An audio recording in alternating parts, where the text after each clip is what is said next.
Когда детское увлечение становится делом всей жизни. Герой нашего следующего сюжета Туркман Газдаров занимается резьбой по дереву. Этому делу он отдал более 50 лет. За это время он оформил больше десятка храмов по всей республике. О большой любви к своему делу мастер рассказал Батразу Загурову.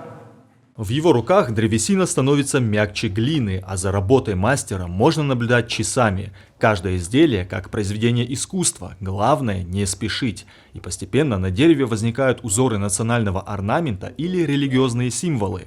Туркман Газдаров больше полувека в профессии. Первые любительские шаги делал еще в детстве, помогал отцу чинить столы, стулья и табуретки, а по-настоящему овладел ремеслом в художественном училище. Вспоминает свой курс с гордостью и теплотой. Со мной очень такие учились, Казбек Хитагуров, Таймураз Айларов, Батраз Диов, Тутраз Кукаев. Это в одном курсе такие интересные люди, гордость Осетии как бы у нас получается. Церковная утварь, иконостасы и киоты Туркман Буцунович оформил больше десятка храмов по всей республике, а каждое дерево уникально по-своему. Сам материал тебе подсказывает, из чего, как, что из меня получится. Материал себе без слов понятно.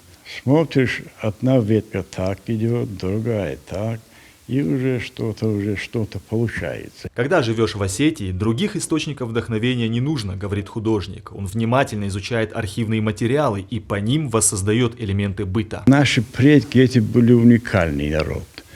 Каждый поворот, каждый, как спинку поставить, какую резьбу там. И приходилось все этим делом заниматься очень серьезно. Осетия – святая земля.